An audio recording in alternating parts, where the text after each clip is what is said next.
He graduated from our Nirma University, pass out of 2014 batch, as well as he graduated, post-graduated from IIM Kozhikode, and he is now working with banks right now, and most probably he will be enjoying his journey in UPSC furthermore, and we will be gratitude from his gestures later on also.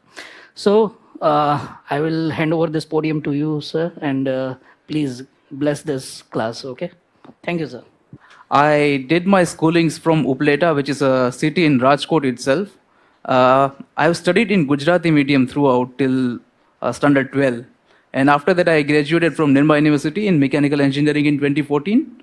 After that, I did my post-graduation MBA from IIM Kozhikode and passed out in 2016.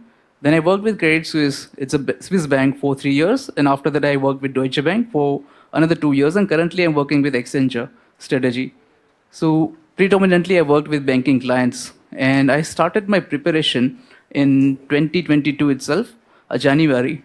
I hope everyone will be appearing in 2024 prelims, most likely, or this time's mains, if anyone has given prelims.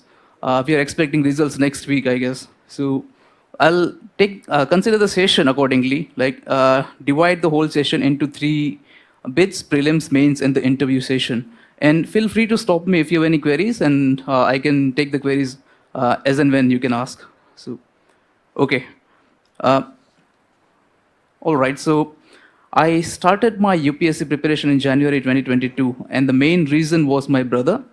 He's currently an IPS in Gujarat cadre itself, and he is currently serving as a professional IPS in Mehsana. So he was the one who motivated me to prepare for UPSC. Now, everyone must be aware of the pattern of UPSC, but still, just considering everyone's background, I'll just give a brief of how the examination is taken place. So first step is the prelims. It will have 2 sections. One will be GS and the second one will be CSET. CSET is the qualifying one, where it will ask quant and verbal session. You need to score 66 in CSET to pass. Considering last 2 years papers, CSET is also becoming a bit difficult. So if you are from mathematics or engineering background, you can score well in CSET and you can qualify, but I would suggest still to prepare a bit for CSET, considering the difficulty level that they are asking. In GS, I'll come to the prelims preparation now. I started in 2022, but now you will have a whole year to prepare for next prelims. So what you can do is you can divide your strategy accordingly, focusing on the important portion. So what I did was I used previous year's questions. All of you must be aware, like, what is PYQs or previous year's questions? Yes? So in PYQ, there are lots of materials online available as well. You will get the questions and answers and explanation of each and every option. You just don't need to see what is the actual answer, correct answer, but you also need to go through the each and every option so that you can see like what can be asked. There are situations or scenarios where UPSC has asked questions from the options of the previous year's question. So go through each and every question. For example, if it's geography related and they're asking about any of the hills, then you can see what are the options are there, and the same option can be asked in the next paper or next prelims. So go through each and every option and accordingly create your own syllabus. Everyone is aware of the standard books that one can refer.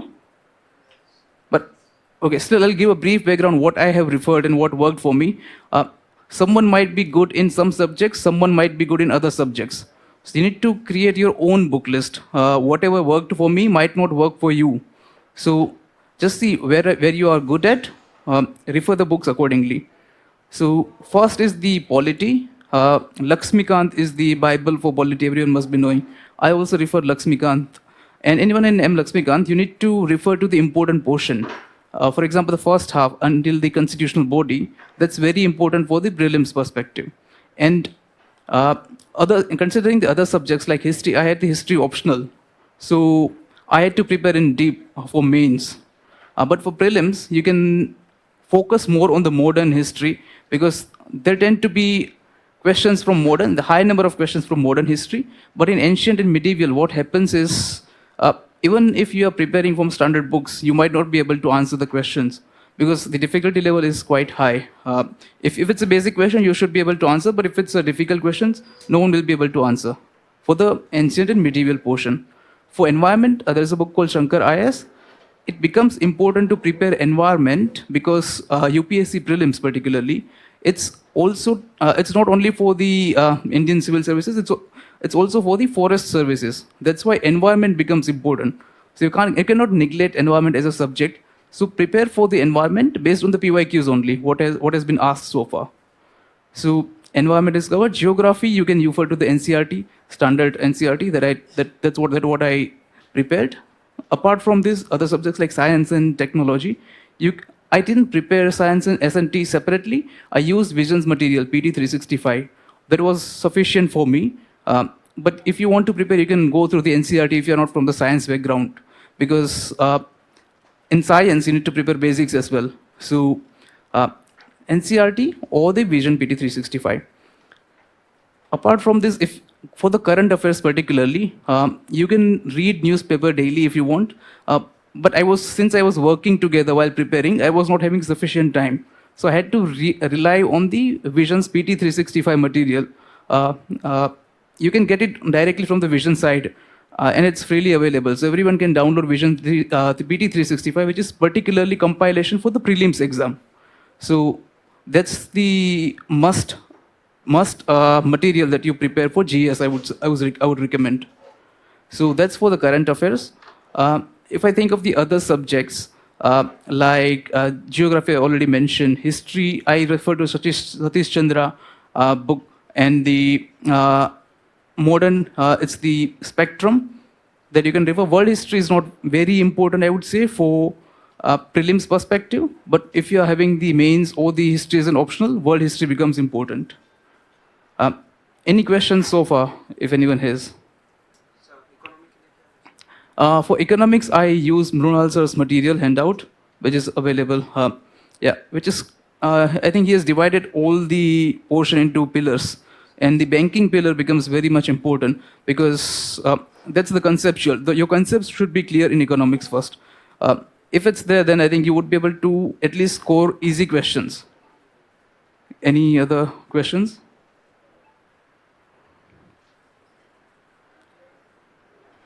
All right. So, considering that you will be appearing in 2024, you will have a still whole year, 1 year to prepare. I would recommend finalize your optional if you haven't yet. Finalize what optional that you are going to choose for UPSC.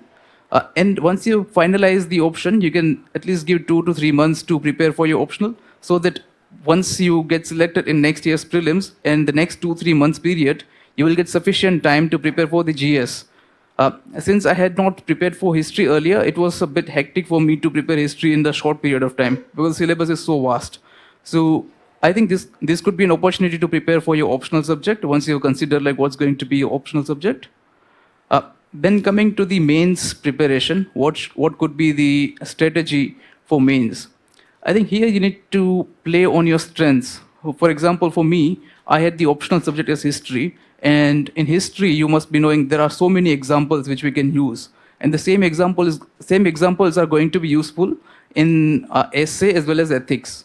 And since I worked for 6 years before starting preparing for UPSC, I knew about the basics of the ethics because there are so many mandatory trainings that we go in the corporate world. But if you're not good in ethics or essay, such kind of papers, I would recommend don't neglect this. I've seen so many candidates who have cleared even mains but couldn't get into the final reserve FR because the issue is like it becomes a bit subjective as well. And if you are not very good with the flow of the ethics and the essay, it could be very detrimental in the final score. If it's even 10 to 15 marks, it could be like you could be in the list or you could be out of the list. So I would recommend don't neglect essay and ethics particularly. It's not very time consuming. Even if you are putting some effort in essay and ethics, you will be able to score so good. Then GS1, in GS, particularly all the GS papers, I would say, I referred to the Visions Mains 365. It's a separate than the PT 365 that we use for prelims, and it's also freely available on Vision's website. You can refer this compilation and the current affairs from the mains, which will be quite useful. For the other subjects like international relations, I was having a benefit of my brother because he has prepared for 3 to 4 years and he had so many material, so much of material which was available with him, and I used the same. And I would recommend prepare your own notes. If you like preparing online notes, I think it's better because you can update as and when you get the new material available.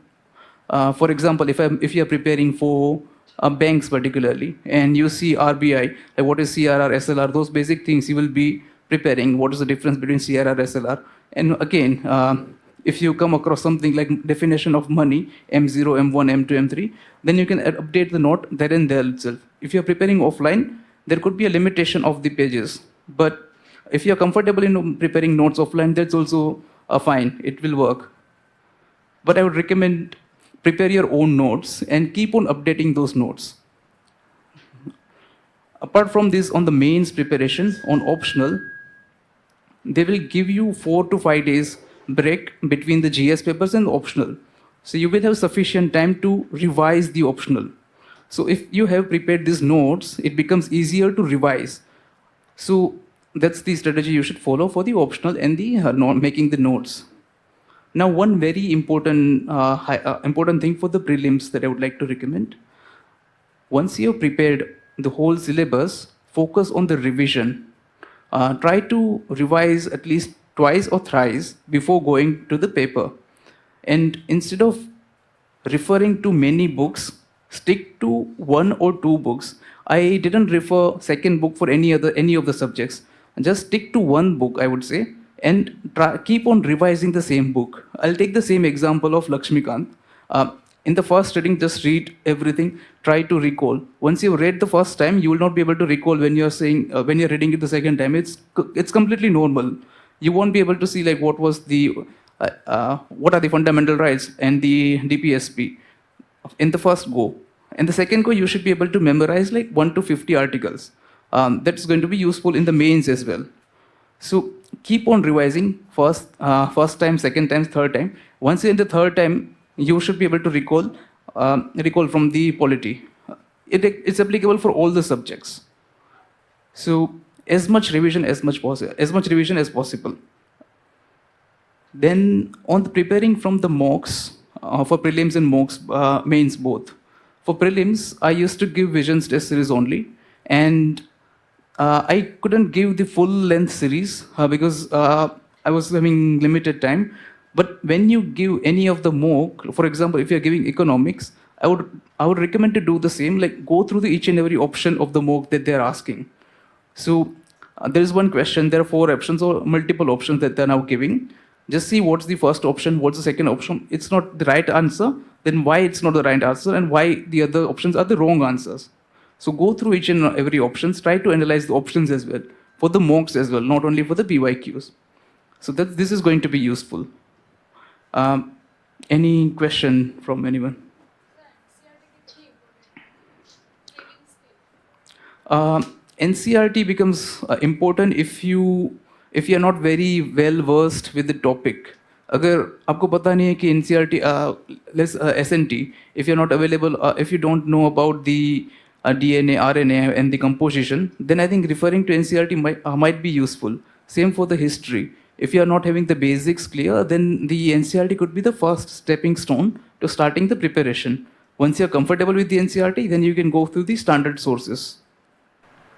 Sir, the kind of questions that are coming in the last few years, the depth that is required to answer these questions in prelims is becoming a bit difficult, on the difficult side.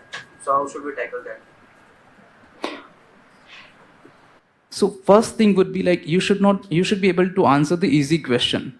Difficulty level is definitely increasing. If you see the last year's paper, now the whole pattern has changed. Now they're asking like one is true, 2 is true, 3 is true, and none is true.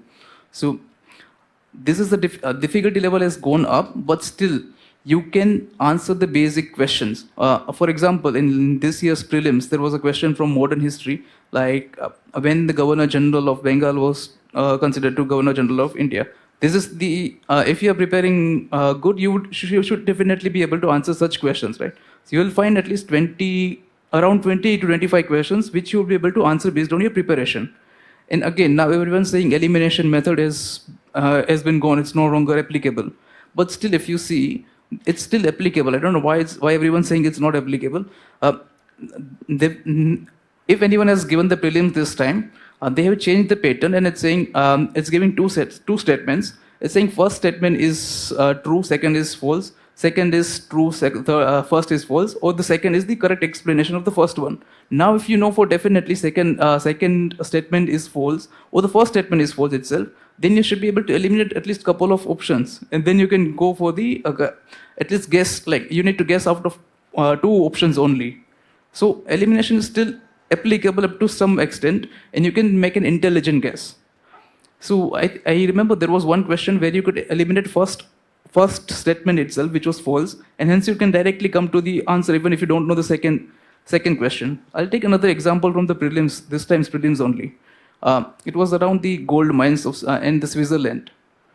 If anyone knows, like Switzerland is the major exporter of the gold, and many of us will be knowing that we Swiss watches, Rolex, and everything. It's quite famous, right? So we know that there is a possibility that Swiss will be exporting the golds as well. So you can see that option is correct, and it has given the Swiss as the second largest mine. If you see the geographical area of Switzerland, it's not that big. There are other countries which are having the larger geographical area. It becomes hard to consider Switzerland will be having the second largest gold mine, if you imagine. And you can see it might be the wrong explanation. This is how you can eliminate or like make an intelligent guess, even if you don't know the exact. It's not possible to know, right? What will be the Switzerland's rank in the gold mines? No one reads it. And even if you're reading, then you will not be able to answer other questions. So in this way, you can make an intelligent guess, even if you don't know the answer. But for the basics that I mentioned, if your basics are clear, then you will be able to definitely make intelligent guess and get the low-hanging fruits. Easy questions you can answer, and difficult questions you can make an intelligent guess. Okay. Any other question? Yes. Sir, how to start answer writing and then after how to analyze? As I have not joined any of the classes, so I am preparing from home. So how to cope up with that issue? So for answer writings, I also didn't join any coaching classes, but still you can join the test series. I joined Visions test series and another test series for optional, for history particularly. But once you start writing the answers, first prepare your basics. Once you've cleared the prelims, then you know what's going to be the PYQs for mains as well, previous year's questions. Based on that, try to start writing the answers. Like I'll mention what I did and what worked for me. So I was preparing for history as an optional simultaneously. I was preparing for current affairs or GS papers as well. Once I was through the GS1 syllabus, I started with GS2, Polity and IR particularly because that was easier for me and I liked those subjects. I prepared Polity because prelims syllabus will overlap with mains as well. Prepare for IR, it will be useful across the GS papers. Once you prepare Polity IR, you can give the mock exams for GS2. They provide for the sectional test as well, Polity, IR. If you don't have time, you can give the full length test directly, Polity and IR, once you've completed those portions. And then see what are the feedback that you are getting based on those mocks. Even if you get low mark, don't get disheartened. I got very low marks when I started writing the papers. And if you are not able to write the paper completely in 3 hours, that's also fine. When I wrote my first paper of history, it took me 4.5 hours to complete the full paper. And I'm not kidding, my wife is here and she knows that it took me at least 4.5 hours to complete one paper. And slowly I improved. Then I was taking 4 hours, then 3.5 hours. And I couldn't complete any paper in 3 hours in mocks. But while you go to write in UPSC, you must complete all the papers in time. Don't leave any question. If you don't know and you're leaving blank, that's the different issue. That's fine. But if you know the answers and still you are not able to complete the paper, that should not be the case. Because if you consider there are 5 papers, I'll not take the essay, 6 papers, and if you leave one questions of 10 marks, it's 60 marks. And if you are getting average of 5, then it's 30 marks. That could be game changer.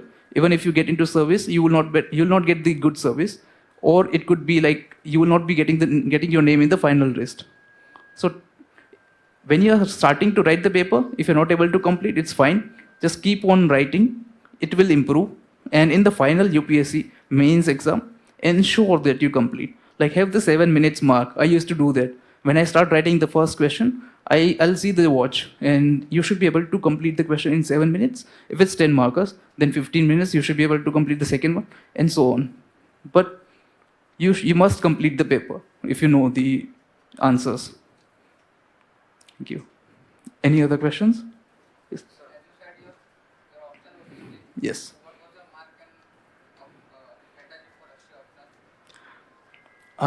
For history optional, I started my preparation after prelims only.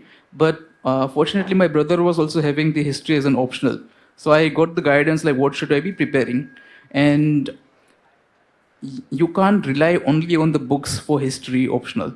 For world history, I watch YouTube videos to get the flavor of it. For modern, Spectrum was working for me.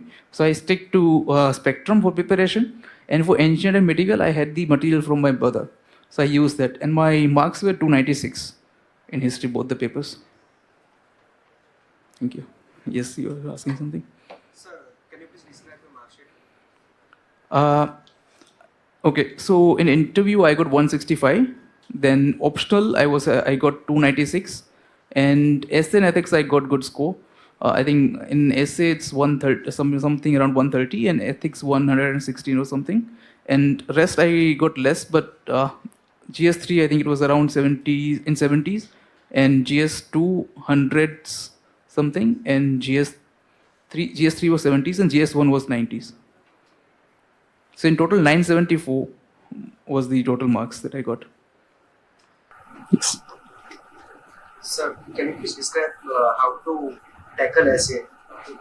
Given the kind of questions they are asking, completely philosophical essays and. Good question. Okay. Anyone has prepared essay so far, or like has done any preparation for essay? No. Okay. So if you'll see previous year's question, the kind of essays that they are asking is quite difficult now. It's quite philosophical. It's okay to have your own opinion and own views, but you should understand the question, understand the essay first. So if there is a possibility that you haven't understood the context of the essay, don't attempt to write that essay. Completely don't. Even if you think you are 50%, don't attempt. It's a risky gamble. Because if you are sure 100% what they're asking, then only try to attempt the essay. Because I've seen so many people who are really intelligent, really good. They've written so good essays, but don't get good marks just because they misinterpreted what they're trying to ask. Last year when I wrote the mains, the essay was around romanticism and the scientific outlook of the people, and I was having history optional. So I was very prepared for that essay. I knew what exactly they were going to ask by this essay. So I attempted that one with all the examples from the history. Now that's just the interpretation of essay. Be 100% sure what they've asked in the essay. And the second step is to get the content. Try to get as much points as possible in the first 10 to 15 minutes. Don't start writing the essay. Just try to gather all the thoughts and jot down the points that you can think of. You're prepared for all the subjects, right? Because essay will be the first paper and you will be through with the whole preparation. So you know the whole syllabus. Try to remember from the whole syllabus what points will be relevant from all the subjects. Because if you think from the polity's perspective, FR or DPSP somewhere will be related. In any of the essay, we can put points around the DPSP and DPSP or fundamental rights. If I take the same example of history, romanticism versus scientific outlook, you can say in the fundamental rights, Article 51, fundamental duties, Article 51, under that they say people should be having the scientific temper, develop scientific temper as well. But it also says you should cherish the memories of national idols. So both the outlooks are mentioned in the fundamental duties itself. So you need to connect with the subjects with the topic of the essay. There is environment angle that you can put in, geographical angle, plus polity, IR, all the things you can put in the essay. So try to think about the whole syllabus, jot down all the points, then you can start the writing the essay. Even before you start write, just think what will be the good introduction. You can start with an example or the anecdote. Many people use the conversation as well. I'm not sure how it works, whether they got the mark or not. So it's a dicey, but introduction also becomes important, then the body part and the conclusion. If you know quotes, you can write the quotes as well. I had written quotes and I got good marks. So I think writing quotes is good. Okay. Sir, should we write philosophical tendency? If you are comfortable and if you know what they're trying to ask in the philosophical essay, then definitely you can write. The good thing is in philosophical essay, if you understood the context, it's about your opinion, how you want to tackle it. You can put your points. I think that's fine. But once you understood the philosophy behind the essay, then definitely you can write those essays. Because you will get more point, right? It's open-ended. So, yeah, there's no harm in writing open philosophical essay. Any other questions? For ethics, what did you do? Because I saw your answer sheet that was uploaded on Vision's website, and I saw that you have done the whole. You have written every answer. So how did you even tend to complete the whole? I couldn't complete the vision paper that you might have seen in 3 hours. It took me 3.5 hours to write that paper. So as I mentioned, you won't be able to complete the paper when you start writing the mock answers. But in the final, for ethics particularly, completing the paper is must, and it will give you an edge over the other candidates, because many people will not be able to complete the ethics paper. As I mentioned, so there are 10 markers and then the case studies. So I started with the 10 markers only. Not some people start with the case studies. That's also fine, but start with the 10 markers. Be thorough with the definitions. I think that is the only thing that you need to prepare for ethics. Prepare for the definitions and go through the key word list of the ethics. Once you've done the 10 markers, be sure to look at the watch. 7 minutes each question for the 10 markers. Once you're through, I think in 1.5 hours, you should be able to through with the 10 markers. Then start with the case studies. Again, divide the time for the case studies as well. If you in the final exam also, you will be lagging behind the time. That's fine. If it's 1 or 2 minutes, it's fine. You'll be able to cover up in the last question. But ensure to complete the paper in the final mains exam. When I wrote the visions mock, it took me around 3.5 hours for the ethics paper as well. And the second paper, I wrote 2 ethics paper for vision mock, and the second one took me around 3 hours 15 minutes. But I couldn't complete in 3 hours any of the ethics mock. Yep. Any other question? Sir, were you able to complete every paper? Yes, I was. In mains, yes. I was determined to complete all the paper anyhow. But I was able to complete all the papers. Many of you will be working and preparing for the exam. So the one thing which becomes very important is to be disciplined. My work hours were from 1 to 10 or 1 to 9 or 1 to 10 in the afternoon and night. So I used to wake up around 6:37. I used to start by 7 and 7 to 12. I used to get 5 hours. And from in the night, I used to get 1 to 2 hours from 10 to 12. So I used to leverage those 5 and 1 to 2 hours, daily 6-7 hours reading. And once you have less amount of time to prepare, you need to be very selective on what you are reading. So you can follow 80-20 rules. Like remove the 20% of the syllabus, which is 80% length, and focus on the 20% of the syllabus, which is having 80% of the syllabus, which is having 20% length. So be selective on what you are reading, be disciplined. And I used to leverage the weekends, because I used to have weekends off, Saturday and Sunday. So I used to read for 14-15 hours every weekend, Saturday and Sunday. That was quite useful. But if you are disciplined while working, I think it should be fine. Sir, did you prepare any introduction and conclusion for the mains answer writing for the final? For mains answer writing, introduction, conclusion, I didn't prepare separately for introduction, conclusion, but I had my notes prepared. For example, Vision has started releasing, I think this time or a couple of years ago, the data points that you can use. I think if you have the data in mind, you can use and plug those data into the answer writing. When you're writing the introduction and even the conclusion, for example, sustainable development goals, that could be a good conclusion while you're writing any of the answers. An introduction, if you know the data, then you can put forth the data. For example, the recent NDCs that we have, if there is any questions around the environment or the India's commitment to environment, you can put the data for the NDCs, what we are targeting by 2030. So those data you can definitely use introduction, but don't need to prepare a standard template for introduction, conclusion. Just plug and play whatever you know.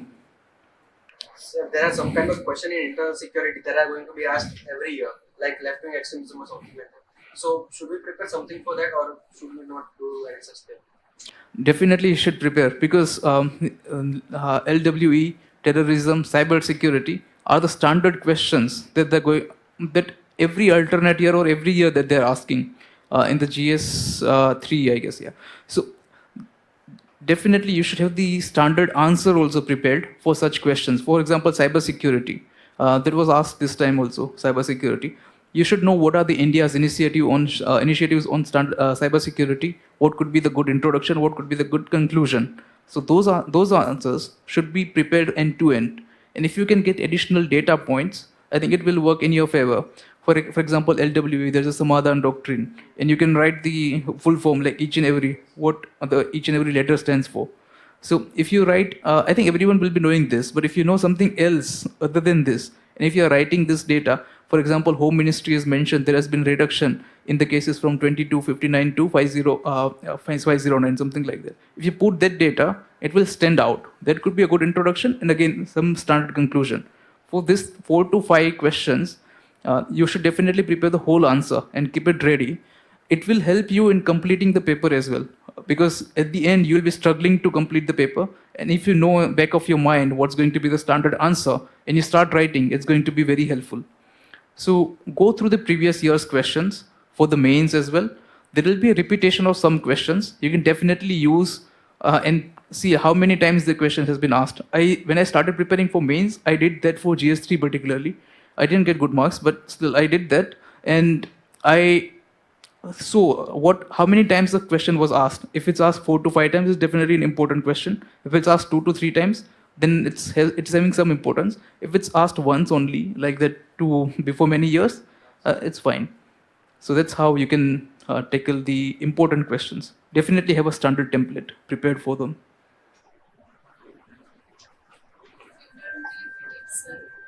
कभी हमें क्या knowledge पता होता है सामने explain नहीं करता तो उसके लिए कुछ For interview, again, it's a bit subjective also. And before interview, they'll ask for the detailed application form, DEF. So you'll be providing the hobbies, your achievements, and sports-related sections to the interviewer. So when you're preparing the DEF, once you've written the mains, I think spend a couple of days to think about what could be there in the DEF, irrespective of whether you're going to select it or not. Once you prepared the DEF, and you know what are going to be the main points that you're going to put in your DEF, you can prepare them thoroughly. For example, I have written something about inflation. So I know that they're going to ask me something about inflation, and I was prepared for those questions. So whatever you've written in your DEF, be thorough with each and every detail. Most of us will be from Gujarat, I guess. So prepare for the Gujarat growth model. I have studied in Kerala as well. So there could be a question from what is the difference between Gujarat growth model and Kerala growth model. So those kind of standard questions you should be prepared for, and have a notes as well for all these keywords that you're using. If you're from Rajkot or Upleta, what are the special things about Rajkot? It's a smart city. Then you need to prepare about smart city as well.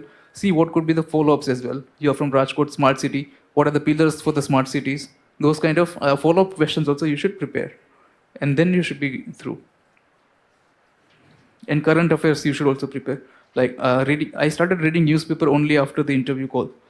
Before that I was not reading regularly. But once you clear the interview, they will give you sufficient time. at least 30-40 days. So once you start reading the newspaper regularly, you should be able to cope with the GS, that current affairs that's going around. So in mains answer writing, the keywords becomes important. For geography that you mentioned, if you know the figure or the diagram, you can prepare the diagram as well. That will speak many words once you've drawn any of the diagram. And keywords you can use.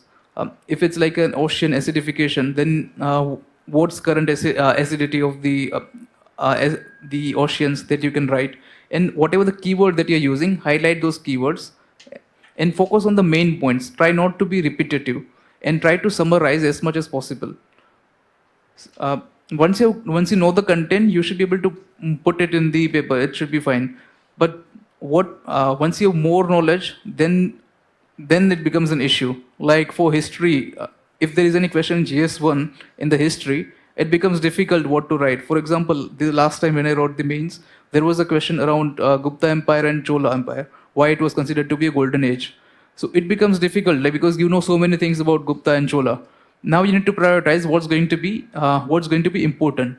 Now focus on the multi-dimensional angles. For example, for Gupta, you can focus on the architecture angle because they were the pioneers for the Nagar style temples. Then the Navaratnas that you can write, Kalidas and everyone, all the books that they've written. Then the scientific outlook that was there during Gupta period. So focus on all the multidimensional factors that you can write, and accordingly write your answer. If you're covering multiple dimensions, you will get more marks.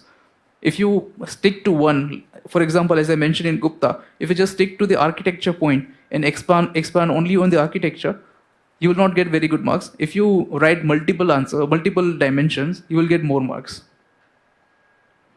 Okay. Yes. I have read it somewhere that it is not the most knowledgeable who gets selected, but the most suitable. So, sir, how to develop this suitability? When you're writing prelims or mains, they will not know whether you're suitable or not, right? Because they don't know your background. It's only based on the knowledge up to that part.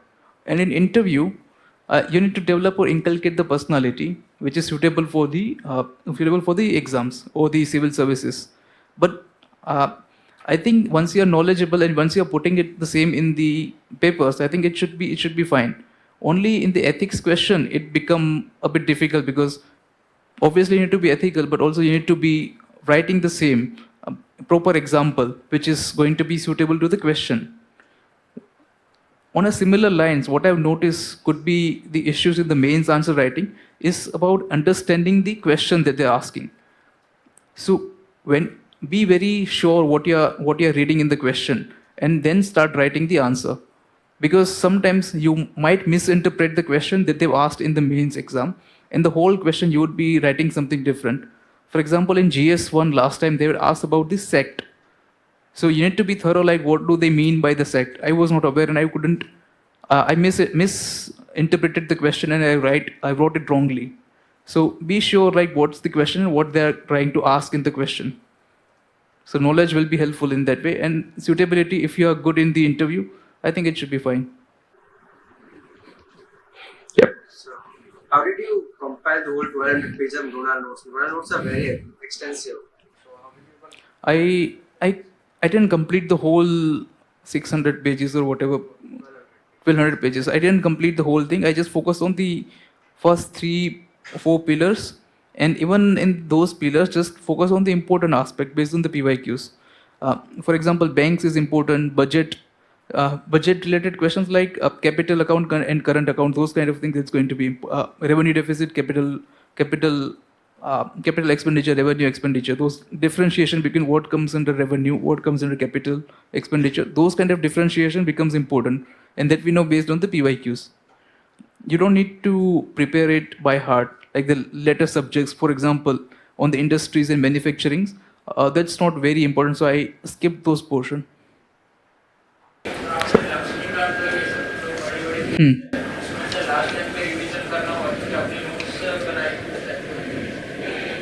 That's a good question. So, for polity, I didn't prepare a separate note for prelims or mains.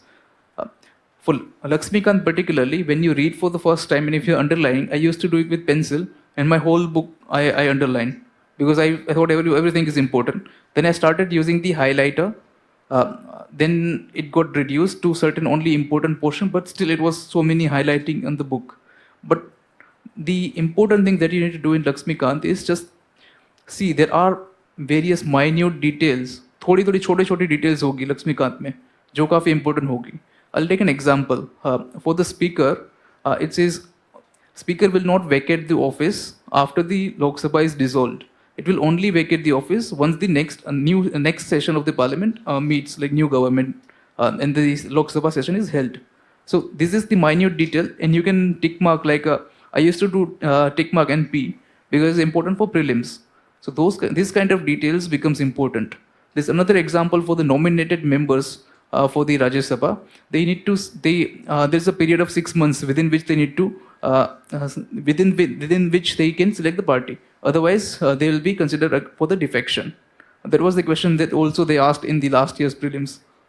So this kind of minute details, छोटे छोटे details होती है, focus on that and highlight it separately, like pre or prelims, important for prelims. And there's one more example, like for High Court judges, pensions are charged on the Consolidated Fund of India, and salaries for High Court judges are charged on the Consolidated Fund of State. So this kind of minute details is not highlighted in Lakshmikant itself, but you need to highlight separately somewhere, as in book only, not a separate note. Yeah. Sorry, ma'am. Sir, as you have said that you have studied throughout in Gujarati medium, so how you deal with this fluent speaking in English and maintaining calmness in interviews or in somewhere like it with others? So I worked for 6 years as well, so that has helped me in developing my language particularly. So many of you will not be having the corporate experience. That's fine. In interview, they don't look at the fluency of the English, and even your background. Even if you're not having a strong background, it's fine. They don't look at the background or they don't look at how you are speaking. All they're looking for is the personality, and they give an option to speak in the other language also, to give the interview in the other language. And if you are giving the interview in the other language as well, then also it's fine. You will get good marks. So language is not very important for the interview. You should be able to communicate what you're trying to say with the passion. That should be sufficient. Mains paper में जो qualifying paper थे उसके लिए आपने कैसे तैयारी की क्योंकि आप गुजराती मीडियम से पढ़े हुए हैं. So in qualifying papers, it's so for mains they asked you to select. I think English is compulsory, and you need to select one more regional language that you're going to opt for. I had opted for Gujarati, so I've studied in Gujarati until 12. So I was writing 12th paper in Gujarati, but it was difficult the day before exam because I never read Gujarati, never wrote in Gujarati since last 10 years, and all of a sudden I had to write a paper. So I wrote for 10 to 12 minutes. It was difficult for me as well to write in Gujarati because I was not habituated to write in Gujarati. So, but still I think it's fine, it's manageable. If you know, basically we converse in Gujarati at home, right? આપણે બધા ઘરે તો ગુજરાતીમાં જ વાત કરીએ ને બધા સાથે, તો જેમ વાત કરતા એવી રીતે લખી નાખવાનું.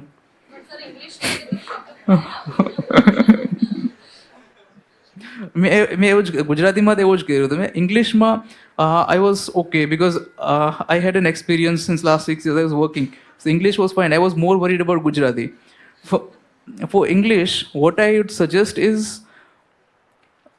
if you have time and if you are not comfortable with English, you can read some books, basically for the grammars and there's essay as well. Anyway, you'll be writing an essay in the main paper. Similarly, you can follow the same approach for English essay. And the paper in English won't be that difficult in UPSC. Many of you will be preparing for GPSC as well, I guess. But if you see the paper of GPSC, I think it's more difficult than the UPSC's qualifying paper. But for English, once you start reading the newspapers and the syllabus, then it will be okay. Plus, if you are still not comfortable and if you want to develop your vocabulary word, there is a book called Norman Lewis. Norman Lewis. When it's a word list by Norman Lewis. I used to read it when I was preparing for CAT, and it will help you develop your vocabulary for English particularly. But if you have time, then only go for that. Otherwise, I think it's fine. And once you start reading the newspaper like Indian Express or the Hindu, then you will develop the language, how they're writing, what are the phrases that they're using, and what's the grammar that they're using. Once you read more and more, then you'll be comfortable in writing in English as well.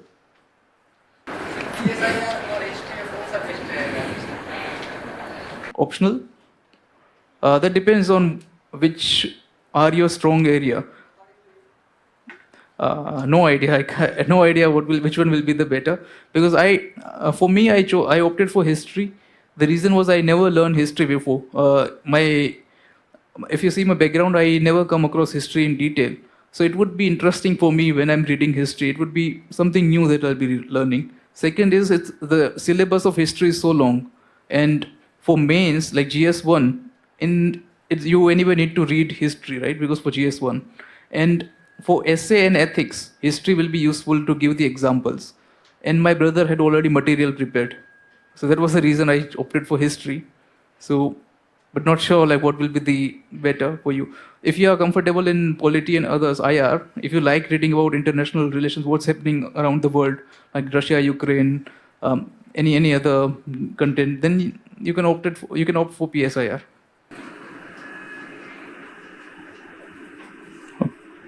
Sir, how to manage time with job and preparation? How to balance time?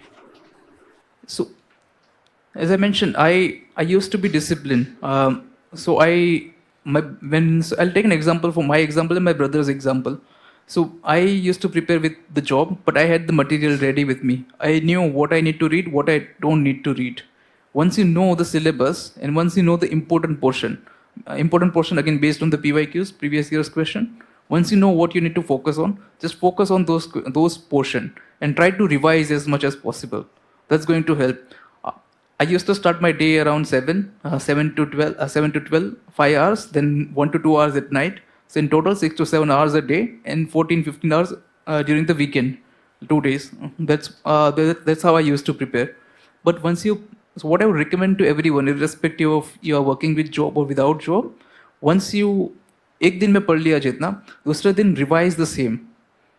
Like spend half an hour revising what you have read the previous day. That's very important, because जो कल पढ़ा होगा ना भूल जाओगे दूसरे दिन. Even after a week, you will not be able to recall. I think it's same for everyone, unless someone will be able to remember, but most of us will not be able to remember what you read yesterday. So try to revise the next day when you start. For half an hour, revise what you have read yesterday. That will be helpful. Because sir, approximately every get 5 days job. In weekends, And weekends are also Sundays also you try to leverage the Sunday, but because you'll be appearing for next year's prelims, right? So you still have 1 year to go. I had only 5 months to prepare. So if you see from that point of view, you will still get 5 hours every day. Be disciplined and preparing. And also I would suggest try to have a break in between, because continuously preparing for 1 year without any break, it will degrade your productivity on the writing. So have a break like at least twice a week or a month. But be disciplined every 5 days every day, and over the weekend you can prepare for 13-14 hours. Still, I think you will be able to cover the syllabus by the next prelims and cover the optional as well by that time. should we prepare the optional from the beginning of the preparation, or after some time we can prepare for optional? If everyone's preparing for next prelims, I would suggest to prepare the optional at this point of time, because this is the right time, because prelims is far away. You can prepare the optional for 2 to 3 months. There'll be so many optional test series which will be going around. You can opt for those test series as well, I would recommend. Even if you're not appearing for this year's mains, and complete the optional subject by the mains time. So you're through with the optional by the mains time, then you can prepare for the prelims. So start with the optional, then the prelims, I would recommend.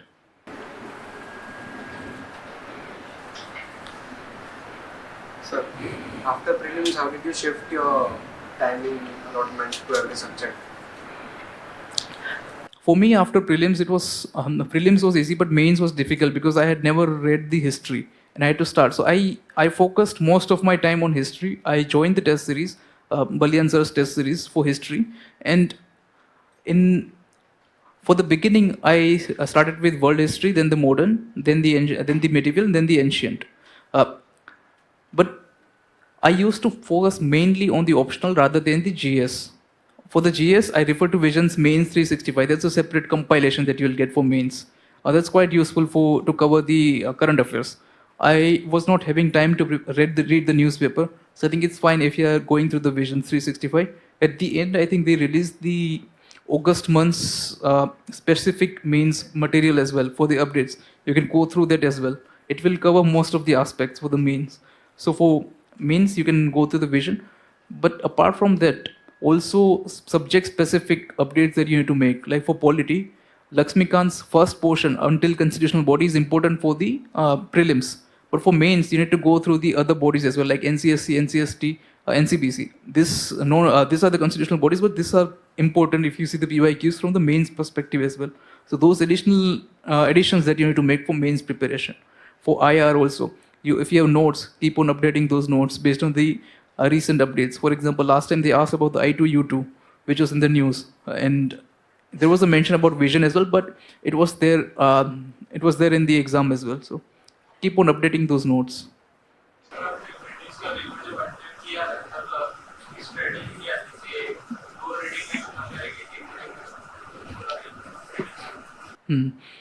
So for prelims, when I started writing the question, reading the question, whenever I was sure, or at least I was able to make a good guess, I started attempting those questions. So in the first reading or the first attempt, or while reading the paper for the first time, I answered almost around 70 questions for the prelims. I didn't know all the 70 questions. I think 40 questions I would be aware of the answer. Rest would be the elimination guess or intelligent guess, whatever. So 70 questions I attempted in the first reading. In the second reading, I attempted almost around another 27. So I attempted total 97 questions in the prelims. So another 27 I attempted based on the guess or like trying to recall what could be the right answer. So in the first reading, you can answer whatever you are sure or you know what could be the right answer. And the second reading, you can see what could be. If you are sure, if you can eliminate a couple of options, then you can attempt that. So I think everyone will be aware that in elimination, even if you are able to eliminate one option, there is a high probability that you will get it right answer. So it's 1/3. So if you are to attempt 3, then it's fine. So I used to follow that. Even if I'm able to eliminate 1 or 2 option, I used to attempt the question.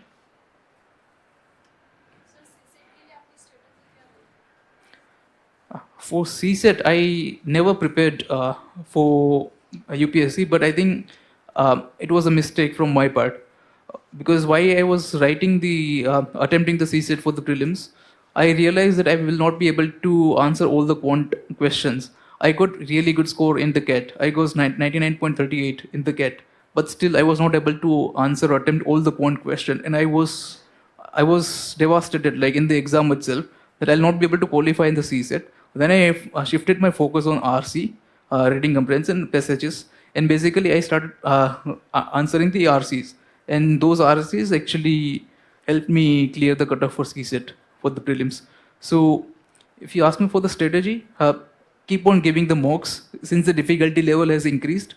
Be selective on what questions you are attempting in the maths particularly, because what happens, like many of you will be engineers, and if you are reading a quant question, you tend to stuck to one particular question, and you will be spending 5 to 6 minutes in the same question.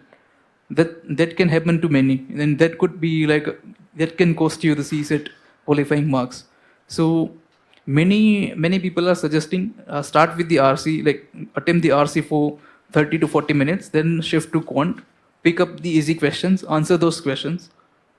For me, I started with the maths. I attempted only maths, and then in the last 30 minutes, when I thought that I will not clear, I started giving the attempt to RCs. So what was the prelim score? Last time I got 97 around, and for CSET it was qualified.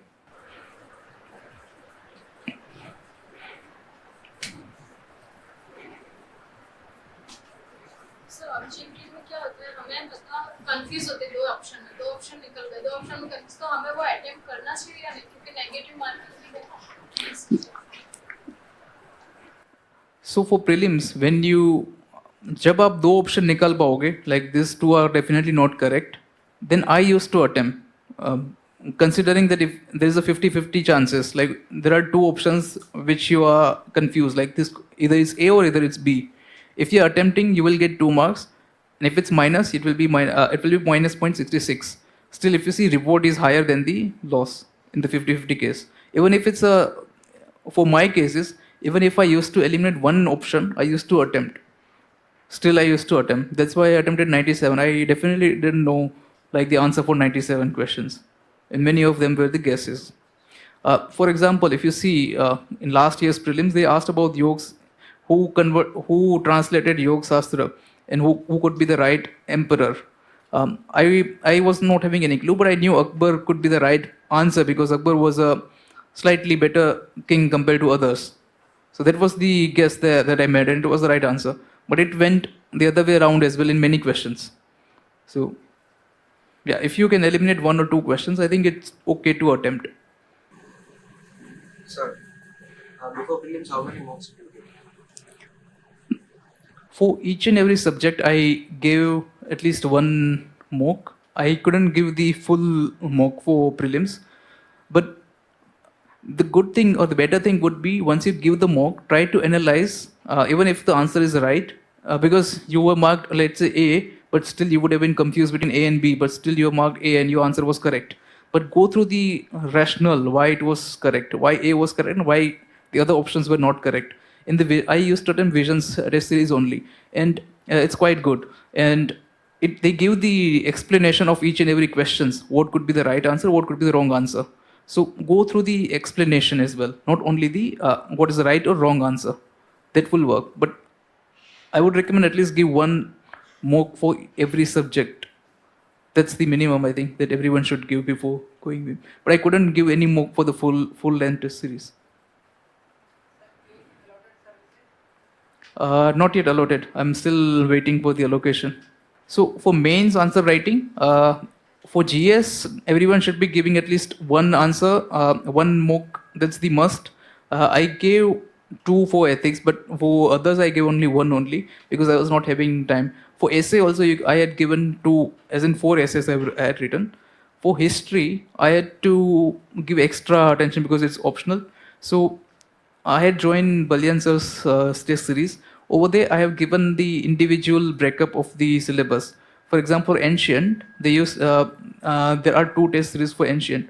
I gave those 2. So in total, I had given 8 papers for history and the 2 full length, ancient medieval and world history and modern. So 1 full length answer and 2 for individual syllabus. So in total, 10 papers I had written for history. That's a good question. So there will be a situation where you think that you cannot recall anything. It happened to me like 2-3 times because I was trying to attempt a paper at night, mock paper, but at that point of time I was not able to recall anything. Even the basics I was not able to recall, and I thought, like, what happened? It was at the beginning only, but I was like, why I cannot recall anything? It's totally blank. I went, but still I think it's fine. Take a rest. Give the exams or the mocks with a fresh mind in the morning if possible. So in that way you will be able to recall as much as possible. And before the final UPSC mains, try to write 2 papers in a day because it will be difficult. Once you've written the whole paper, first paper, your hand will be shivering. And after the second paper, you need to complete also in 3 hours. So get habituated to write 2 papers in a day simultaneously. That will be useful. But to manage the stress, I think it's fine if you're not able to recall. It's fine if you're completely blank. Just focus on the revision. Just have some faith. I think it will work out if you stick to your plans. There are many things, but the first thing would be the guidance from my brother that I received, because so he had prepared for 3 to 4 years and he knew what not to prepare. So I was aware, like if it's very time consuming, you can skip that part and focus only the important portion. So the guidance that I got from my brother was helpful. Apart from this, the strategy that I prepare, how to prepare. For example, like Vision's Mains 365, getting the data points from there for the mains answer writing. For prelims, go through the PT 365, and I didn't read newspaper because it will take at least 2 hours to read newspapers. So, and also you need to make the notes. So I skipped that and I focused on Vision's PT 365. That was quite useful for prelims, and also sticking to the limited sources. For polity, I just focused on the Lakshmikant. I didn't use any other books, just Lakshmikant for prelims and also mains, and that was helpful because I was able to revise as much as I can. So stick to limited books. At least, even if it's one book, I think it's fine. Don't go for the second if you think it's a good book. For example, for polity, Lakshmikant, I think that's the only source. No, only main 365 will not cover everything. So definitely you need to expand your sources.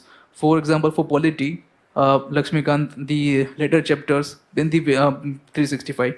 Plus, I had my brother's notes, so I don't know what exact source that he used, but there were some IPC's sections that you can use, like 124, 295, those sections, 376, 377. Those sections you can remember and put it in the answer, because that's going to be value creation, different than the other people's answer.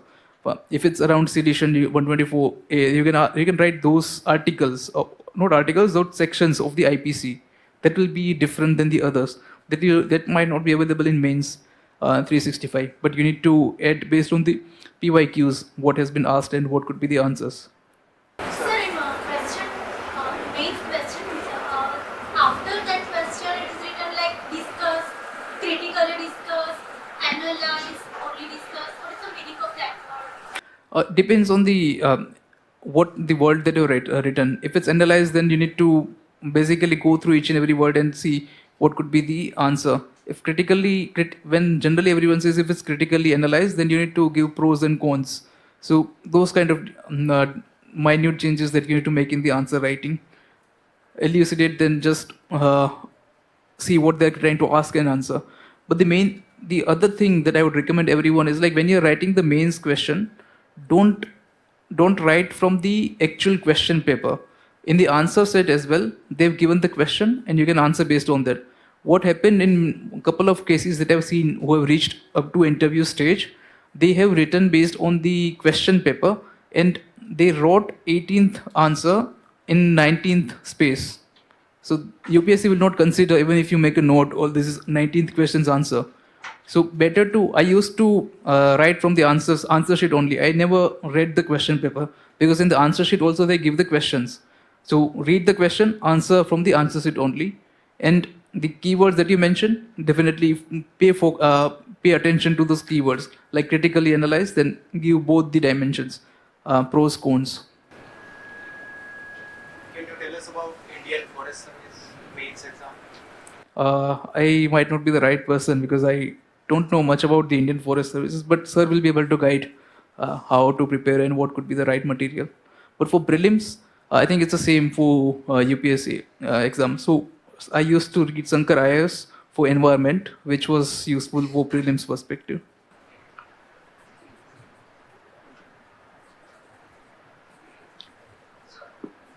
So for prelims, sometimes in question, some sentences I'm just damn sure that's the right, and sometimes I just feel like it's 99% sure, but when I show the option, then I just can't able to answer it.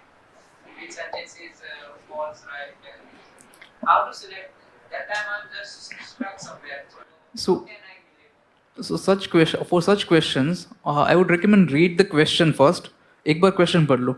Then try to answer the question without going through the options. So I'll take an example. In this term's prelims, they asked the bordering country of Ukraine. So this is the important question. Everyone, you might have prepared like what are the countries bordering Ukraine. Just list down those 7 countries which are bordering Ukraine, and then try to match with the option which is the correct. Otherwise, you will get confused based on the option that whether what you thought was right or not. So this might work. Just read the question, try to answer before reading the options, and then match your answer with the option if it's matching or not. If it's not matching, then go with your gut feeling. Sir, what source did you use for society? For society, again, visions material will be there. Plus, I had my brother's notes, so I think I might not have the correct answer for like what will be the optimum source for society. But visions material will be there, and other I think you might need to search. Sorry. Sir, art of culture के आप Okay, so art and culture for prelims perspective, it's a bit. If you have history optional, then you need to prepare. But for prelims, Nitin Shigania sir's book is there, but it's very time consuming and it takes lots of effort to read the whole book. So what you can do is like just focus on the important part again here. For example, for dance, the classical, there are 7 or 8 classical dance that you can focus. Then painting, that's also important. And such topics, I think it's 3 to 4 topics which are important. Just focus on those 3 to 4 topics and prepare. If it's coming from like puppetry and other, then it's on luck. I think it's fine if you cannot answer. You need to do risk reward, like how much of your effort that you are putting in and what are the values that you are getting based on that effort. So just focus on the important portion, I would recommend.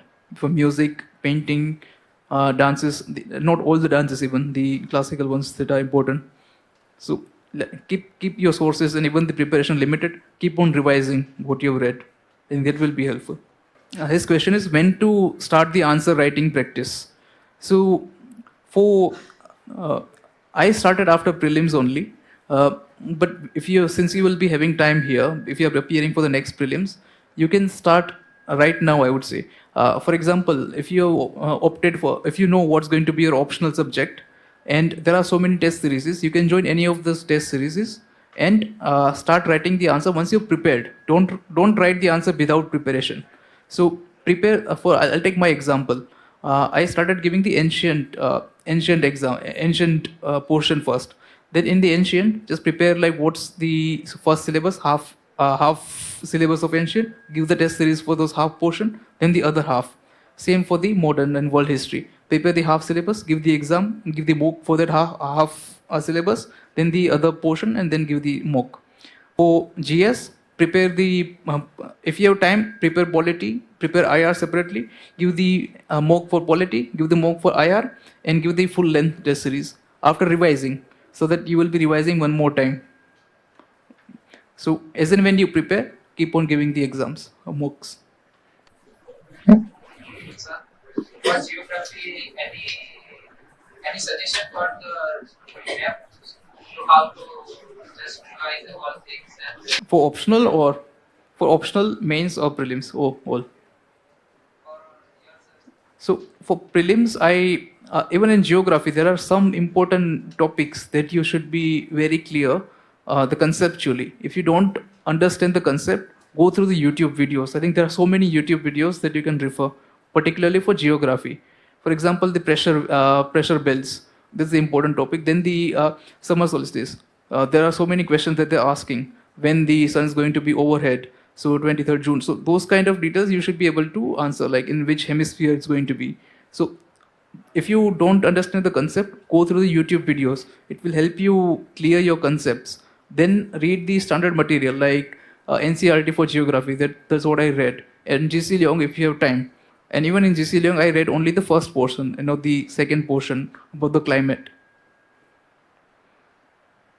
So clearing the concept based on the videos or like material, it will be must. So, how did you structureize your answer?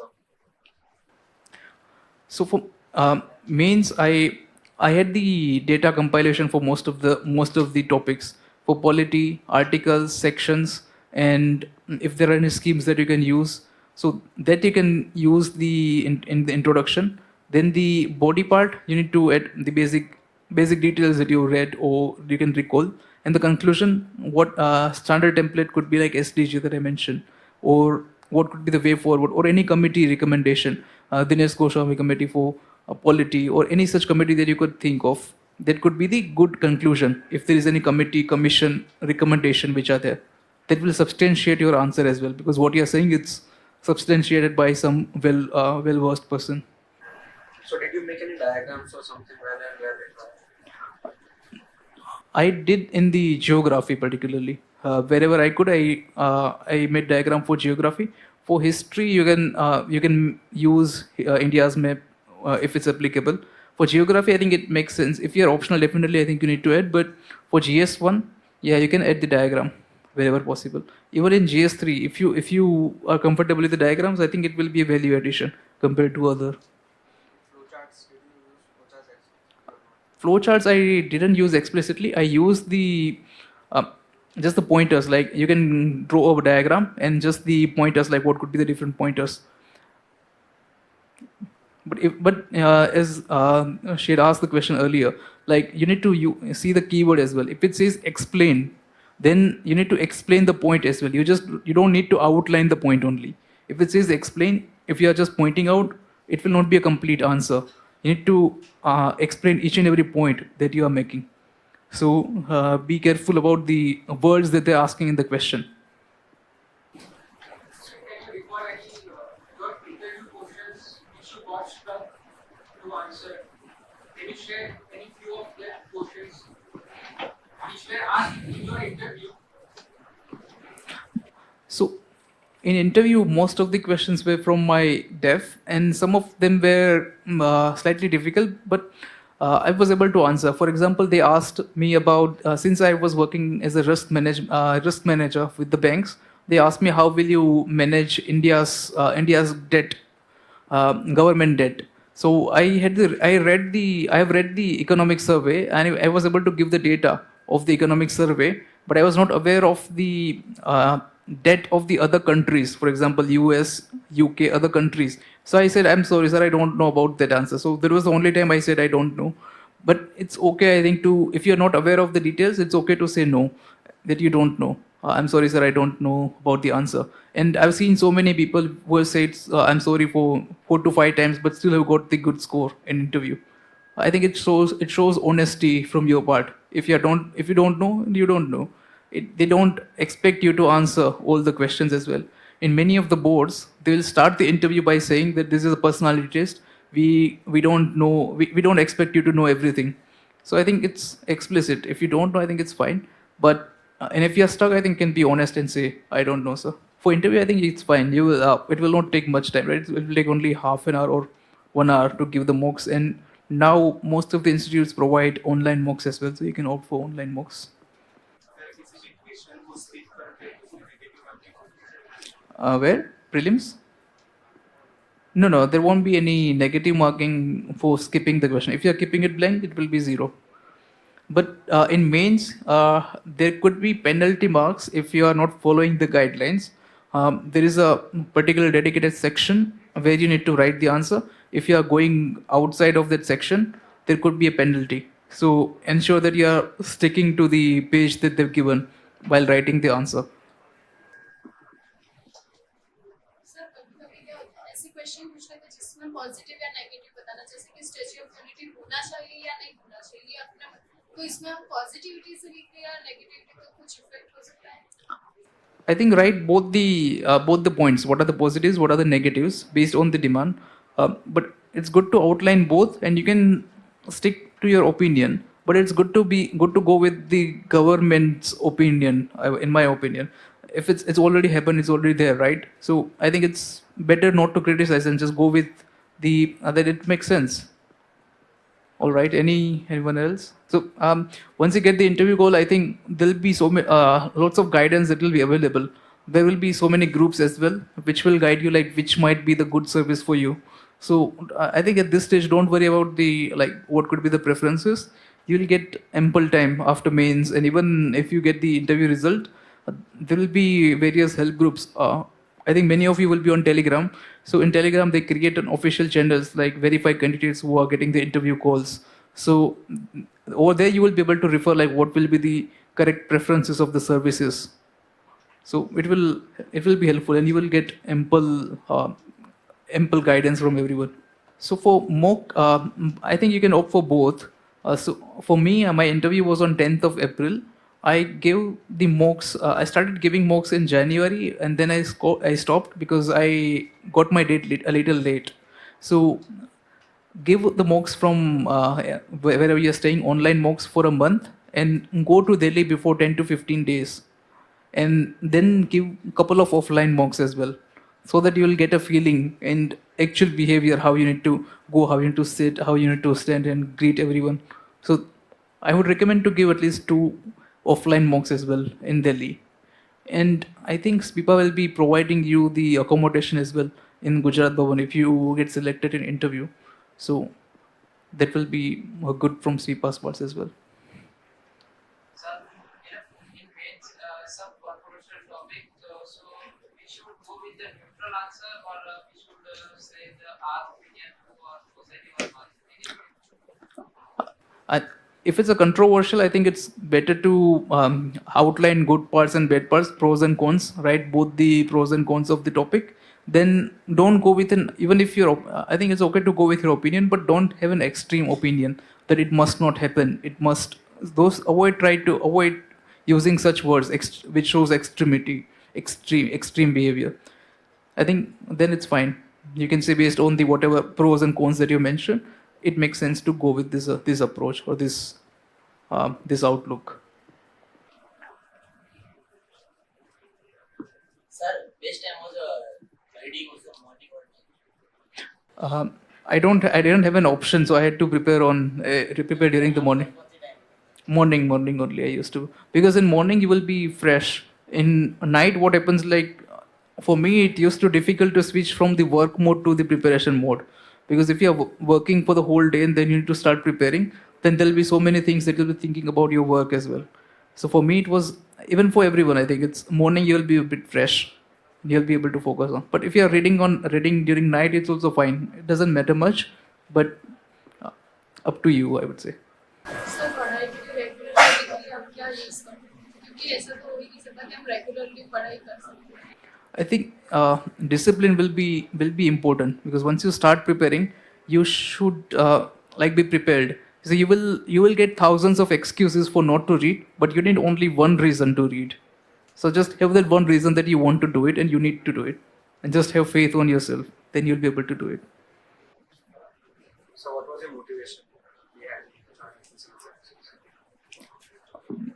So my brother was the one, I think, who. So it was not fixed that I was opting for the UPSC, and while coming from Rajkot to Ahmedabad with my wife, we discussed that is it okay, because it's going to be difficult on her part as well, because once I start preparing, I'll be busy 15 hours. So discuss with your family if you are okay, if everyone's okay with it. Then I discussed with my brother, and he also told me that if you just give an attempt and see where you stand. So I attempted and it worked out well. Do you want to give any more tips? I'll wait for the service allocation. If I get IAS or IFS, then I won't be eligible to give an attempt. So, yeah. Otherwise, I might give an attempt. If anyone has any questions, they can ask offline as well. Like, I think one-to-one questions we can ask later if everyone's okay. Otherwise, I think we can close it. Thank you so much, everyone, and I hope everyone had the lunch.